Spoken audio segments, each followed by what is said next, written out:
Hari ni bukakan display ni sebab saya dapat kesan terlalu banyak karbon keluar. Saya ingat brake pad ni gesel dengan disk. Hampir-hampir saya nak tukar disk ni. Tengok sini pun bila setiap kali jalan dia ada banyak sangat karbon ni tu. Banyak karbon.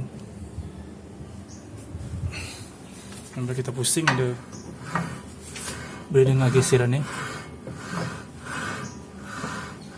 Saya ingat dia bearing.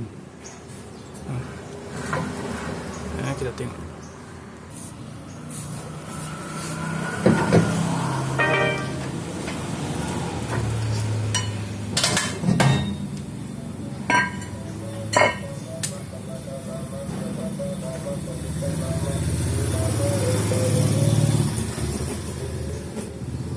Sebenarnya kan bukan brake disc yang gesel dengan brake pad, tapi sebenarnya yang bunyi itu ialah disc ni.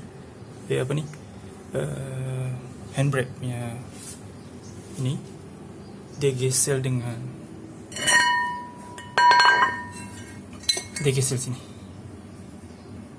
Jadi apa yang saya buat? Nampak ni? Ni kita adjust ni bagi dia ketat sikit. Okay, saya dah adjust tadi tu.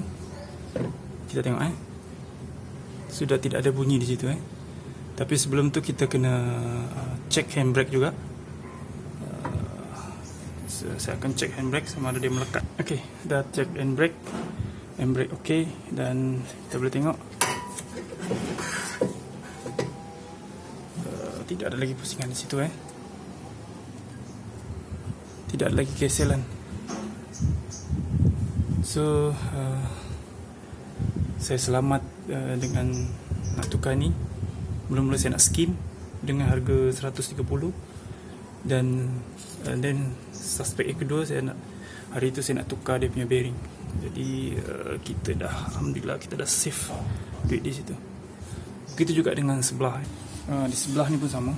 Kita boleh tengok terlalu banyak karbon di sini. Saya juga akan buat proses yang sama seperti di sebelah kanan tadi.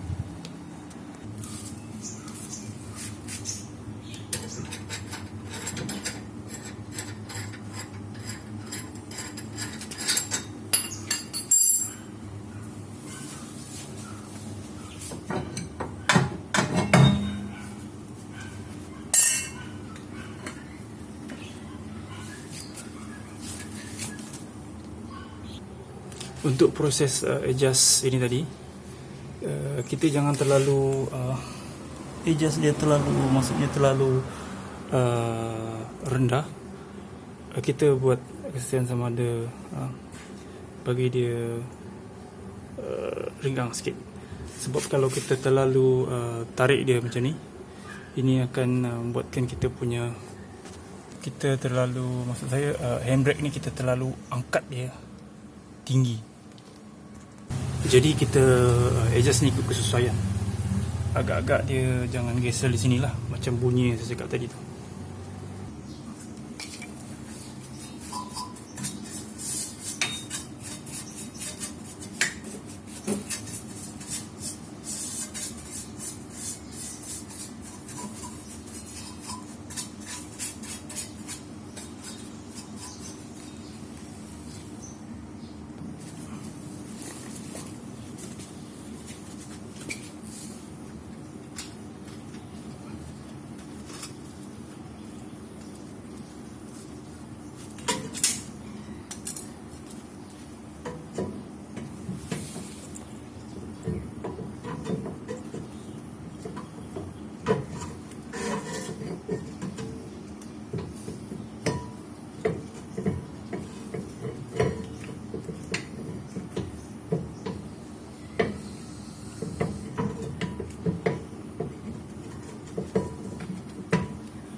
dia dah alang-alang buka, kita sembur dia. With silver 400C laser. Okey, di sebelah kanan pun bunyi yang sama. Boleh dengar kesilan tu.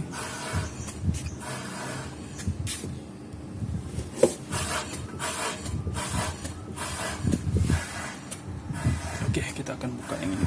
Okey, ini adalah right side di sebelah kanan ni. Kita boleh nampak geseran di sini dan boleh nampak geseran di sini. Bila ini bergeser dengan sini, ia akan menghasilkan karbon. Secara fizik dia, benda ni tidak bergeser. Dia cuma bila kita berhenti, dia akan cengkam macam ni. Dan bila kita release, dia akan lepas. Jadi bila dia bergeser, macam ni lah, akan bunyi bising dan menghasilkan karbon. Kalau kita tidak bernasib baik, macam saya tadilah, mula-mula Pomen kata akan skim cost dalam 130 macam tu lah, buka. Then nada lagi Pomen kata tukar dia punya bearing. So a lot of cost there. Jadi bagi mereka pemilik Nissan X-Trail 331 ataupun X-Trail mana-mana kereta pun apa, silalah buat pemeriksaan sendiri bila ada bunyi-bunyi macam ni. Alright. Okay, yang ini dah cat, nampak macam brand new kan. Yang ini hitam-hitam tak apa, dia akan gesel dengan brake pad. So kita pasang.